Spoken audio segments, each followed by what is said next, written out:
Bismillahirrahmanirrahim. Assalamualaikum warahmatullahi wabarakatuh. Sahabat-sahabat Quraniker, alhamdulillah kembali lagi kita berjumpa dalam program Ruqyah Syariah Quraniker.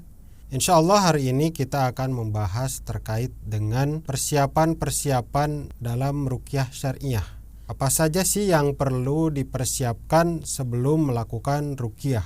Bagaimana kondisi ruhani seseorang yang akan melakukan terapi ruqyah syariah. Lalu kesalahan-kesalahan apa sih yang sering dilakukan oleh peruqyah ataupun orang yang diruqyahnya? Kita simak sebentar lagi, jangan kemana-mana. Sebentar lagi kita akan menyimak persiapan-persiapan sebelum melakukan ruqyah syariah.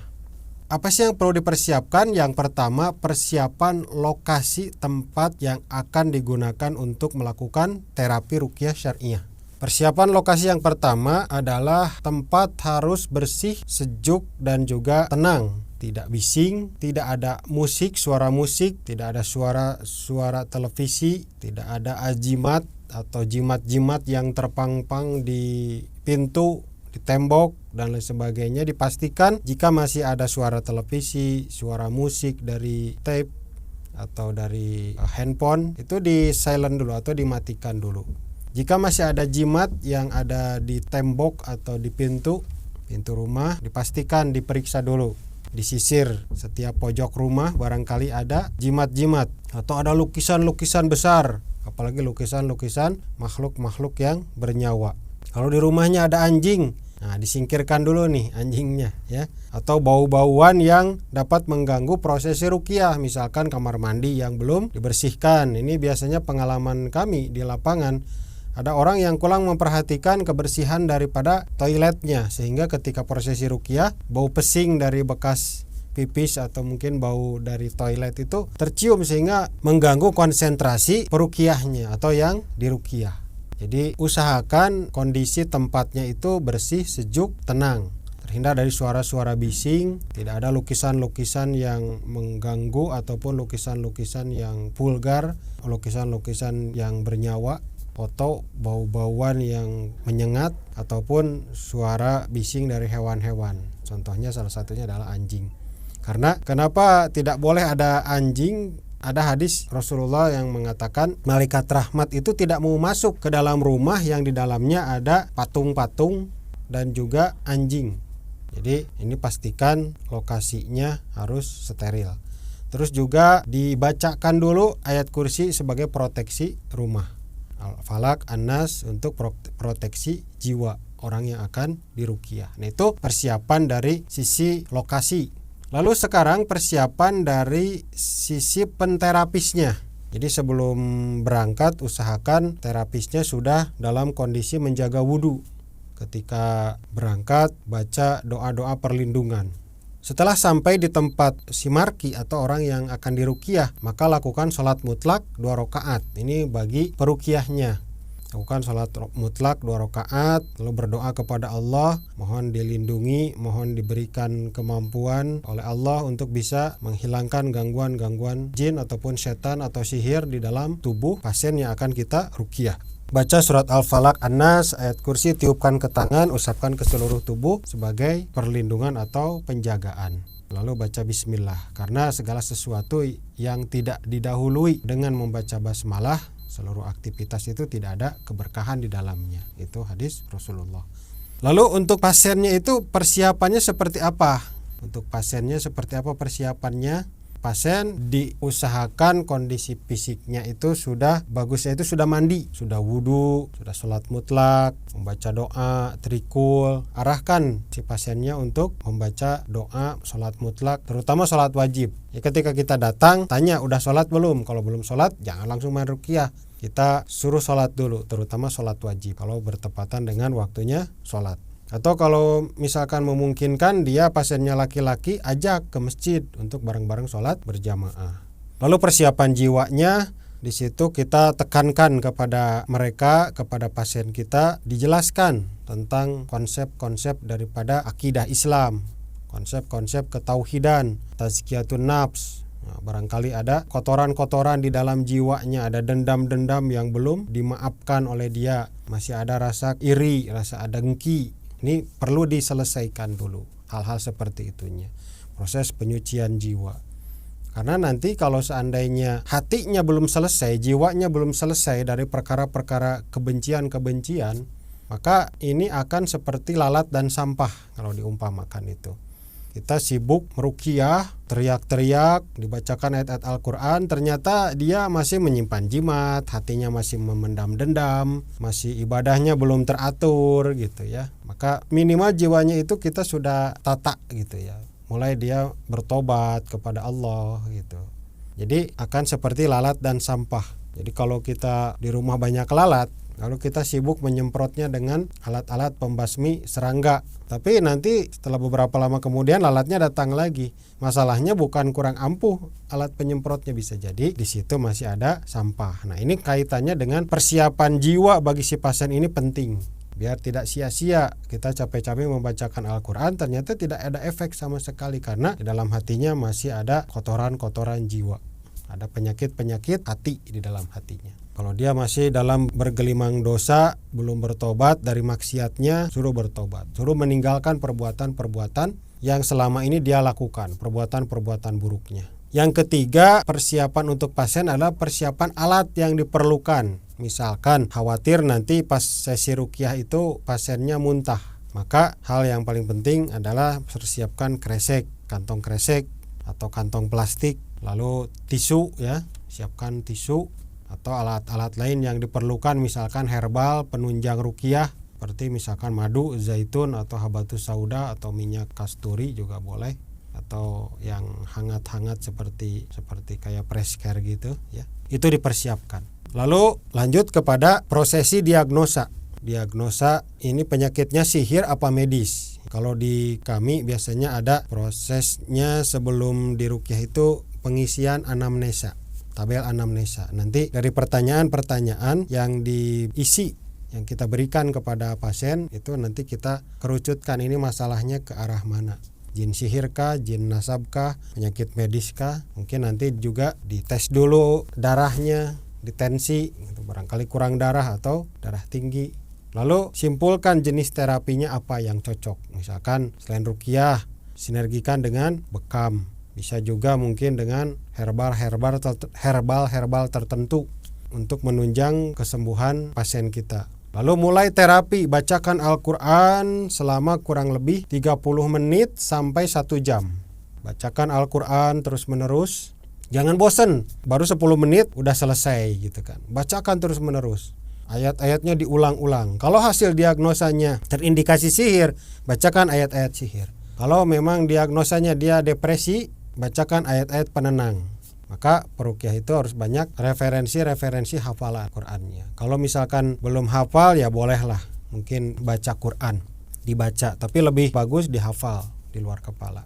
Yang kelima, persiapan pasiennya itu harus jujur kepada peruqyahnya tentang masa lalunya, tentang penyakitnya. Misalkan, ya Pak Ustadz, saya dulu gini, inilah yang menyebabkan. Lalu disadari, lalu ditobati. Atau dia punya penyakit yang ditutup-tutupi selama ini, misalkan karena takut diceraikan sama suaminya, dia tutupi penyakitnya. Karena takut lingkungannya tidak lagi menerima dia, maka dia tutupi penyakitnya. Itu harus jujur, pasiennya itu harus jujur kepada kita sebagai terapis atau peruqyahnya. Lalu yang berikutnya, usahakan si pasien itu duduk ya, duduknya rileks, tapi jangan nyender gitu. Karena nanti juga kita akan nepuk-nepuk kan, tepuk-tepuk di area belakangnya.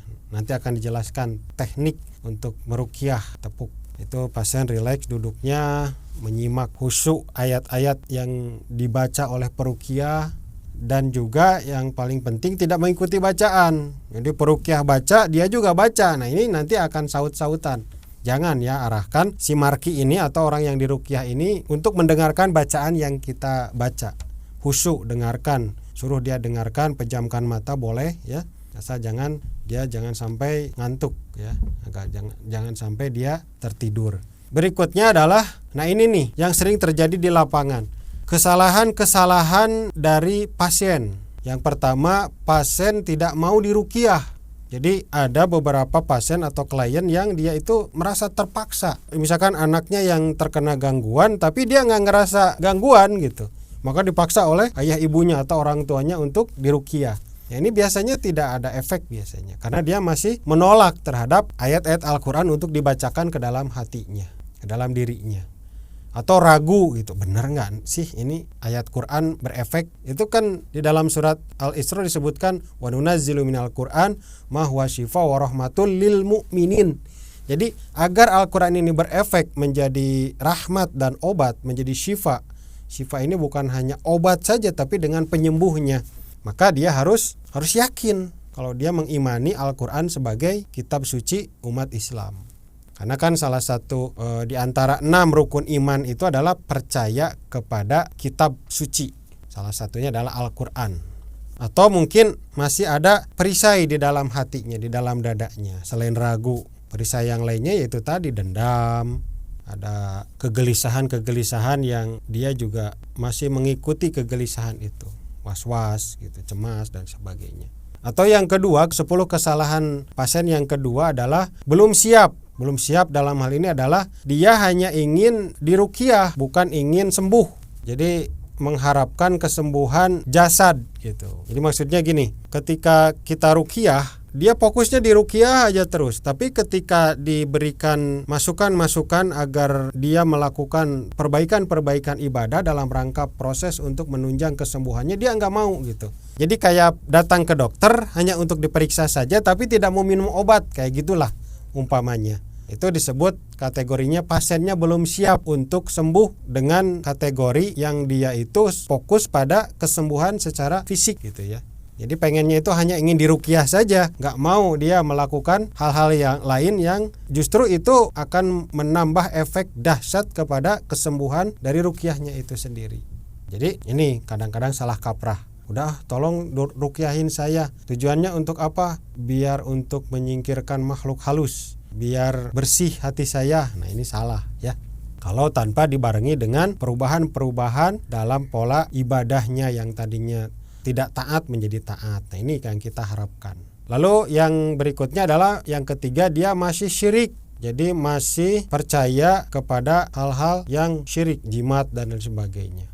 Lalu yang keempat, tidak mau komitmen dengan jamaah. Maksudnya adalah dia tidak mau mengikuti menambah ilmu. Nah, tidak mau menambah ilmu, tidak mau menuntut ilmu. Karena ilmu ini penting kan untuk menaikkan kadar keimanan kita. Di dalam surat Al-Mujadilah kan disebutkan ya rafa'illahu alladzina amanu utul ilma darajah.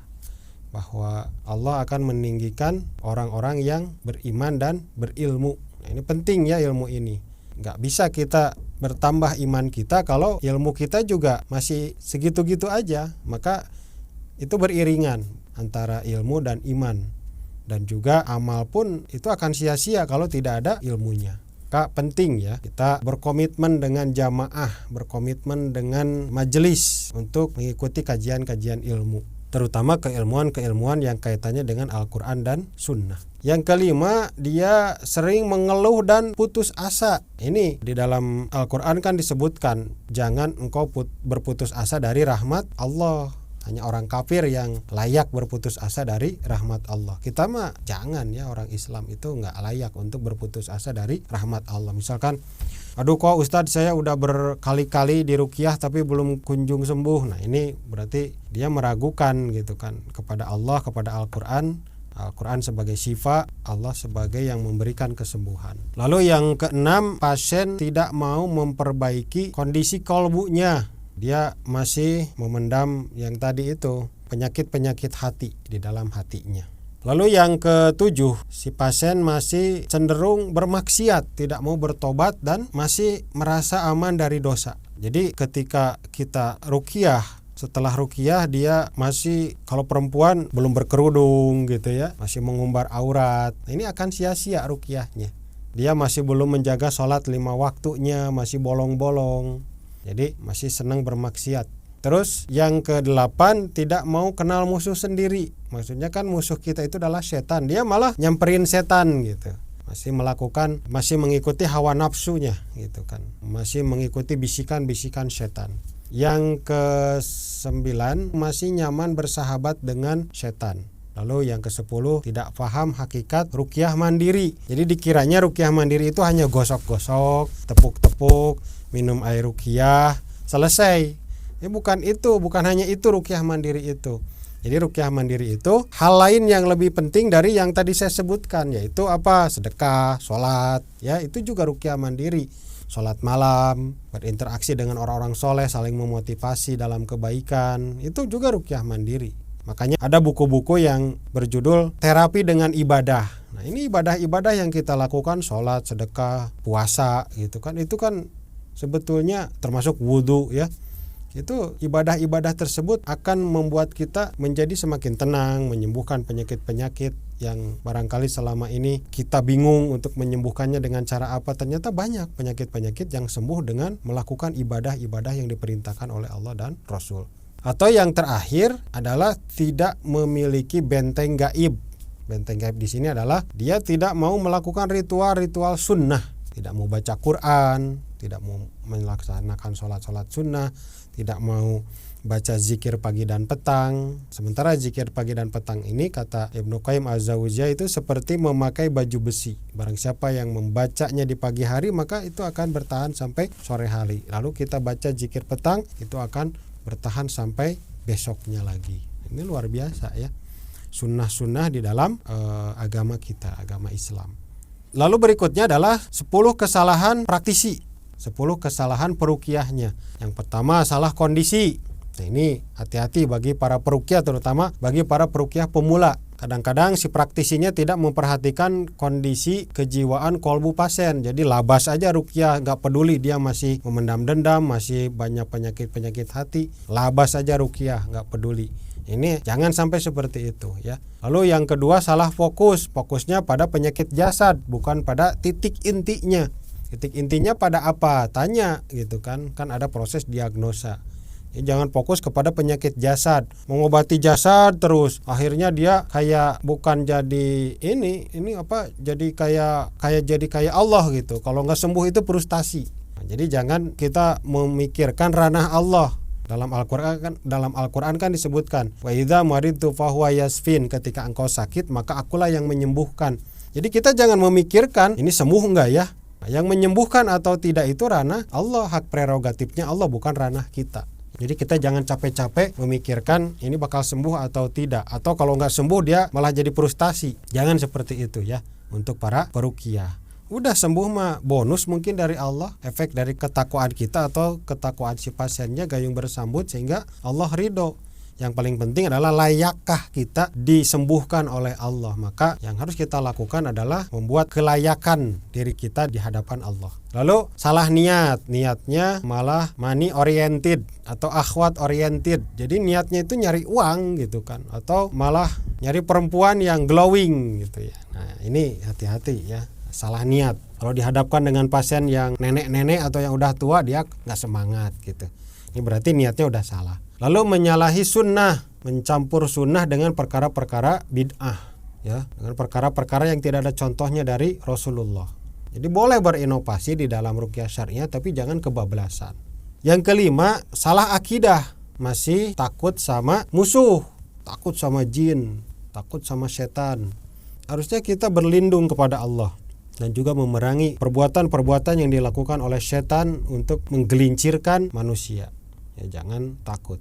Lalu yang keenam, salah posisi. Dia menempatkan dirinya sebagai roki, bukan rofik. Anta rofik wallahu tabib. Kamu itu teman dan Allah tabib. Jadi kita ini pendamping bagi para pasien kita, pendamping kesembuhan, mengantarkan mereka ke pintu hijrahnya yang tadinya mungkin dia masih melakukan perbuatan-perbuatan yang melanggar syariat, ya, masih bermaksiat, kita hantarkan ke gerbang pintu hijrah sampai dia istiqomah dalam hijrahnya itu, termasuk mendampingi dalam proses pengobatan dan kesembuhan. Bukan kita menjadi kayak Allah, bahwa harus sembuh, pokoknya harus sembuh.